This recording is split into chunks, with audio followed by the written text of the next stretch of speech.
అంటే ఇంకా మీరు ఫ్యూచర్‌లో ఇంకా ఏమి చేయాలి అట్లా ఏమన్నా అనుకున్నారా? అప్పటిది వచ్చిన దాన్ని బట్టి వెళ్దామని. యాక్చువల్‌గా అండి ఇది ఎన్‌జీఓ కాదు. హ్మ్. అది just it was a personal project. ఇప్పుడు కోడ్ బ్లూ లాంచ్ చేసింది కూడా అంతే. హుహు. ఒక ఎన్‌జీఓ రిజిస్టర్డ్ కాదు. బట్ మా ఆలోచన ఏంటంటే ఖచ్చితంగా ఒక ఆర్గనైజేషన్ రిజిస్టర్ చేపిచ్చి ఇవన్నీ ఒక అంబ్రెల్లా కిందకి ఆ! తెచ్చేట్టుగా. ఓకే. అంటే ఇప్పుడు అందులో మేము కొంచెము విద్య అనేది కూడా తీసుకొద్దాము అని. ఇప్పుడు ఓకే. సిపిఆర్ అనేది మనకి వైద్యం అయిపోయింది కదా! అవును.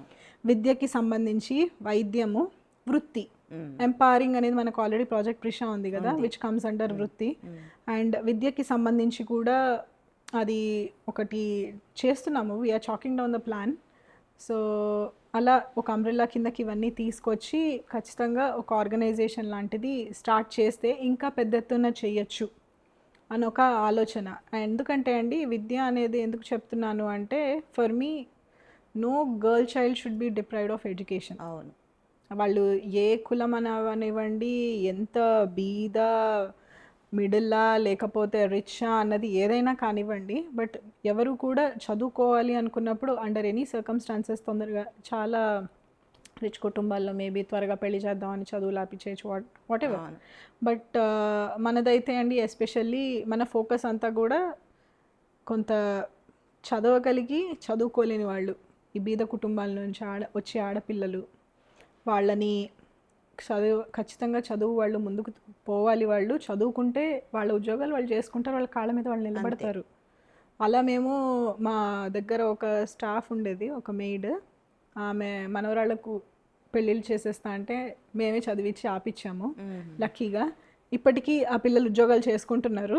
అండ్ ఇప్పుడే సంబంధాలు చూస్తున్నానమ్మా అనంది. సో వాళ్ళకి వాళ్ళు ఆలోచించి వీళ్ళు మంచా కాదా, ఈ పెళ్ళి మనం చేసుకోవచ్చా లేదా అని అట్లీస్ట్ వాళ్ళు ఆలోచిస్తారు. అవును. వీళ్ళు పెళ్లి చేసేటప్పటికి ఆ ఏజ్ డిఫరెన్స్ కానివ్వండి, వాడు తాగేసి వచ్చి వీళ్ళని కొట్టడము, వీళ్ళు పాపం వాళ్ళకి there is no other go. అవును.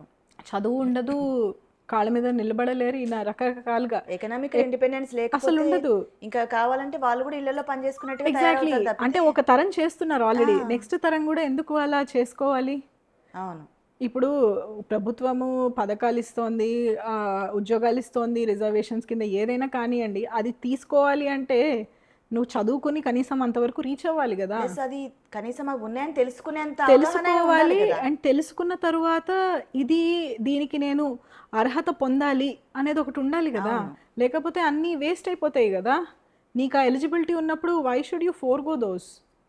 నేను అదే చెప్తాను మా ఇంట్లో. ఇప్పుడు మామూలుగా ఉన్న స్టాఫ్ వాళ్ళకు కూడా వాళ్ళు అదే చెప్తాను, అమ్మ ఎట్టి పరిస్థితుల్లోనూ ఆపిచ్చొద్దు, కనీసం మినిమం 12th అయినా చేపిస్తే వాళ్ళు ఏదో ఒక దానికి అర్హులు అవుతారు. అదెందుకు నువ్వు ఆపుకోవాలి రిజర్వేషన్ అన్నది? నీకు ఇస్తున్నప్పుడు గవర్నమెంట్ హ్యాస్ గివెన్ దట్ నువ్వు నెక్స్ట్ నీ పిల్లలు బాగుపడితే ఆ పై జనరేషన్ వాళ్ళు ఇంకా పైకి వెళ్తారు. అవును. హైదరాబాద్ మొత్తం కొంచెం కల్చర్ డిఫరెంట్ అయిపోతుంది. డ్రగ్ కల్చర్ చాలా ఎక్కడ విపరీతంగా పడితే అక్కడ దొరుకుతున్నాయి అసలు.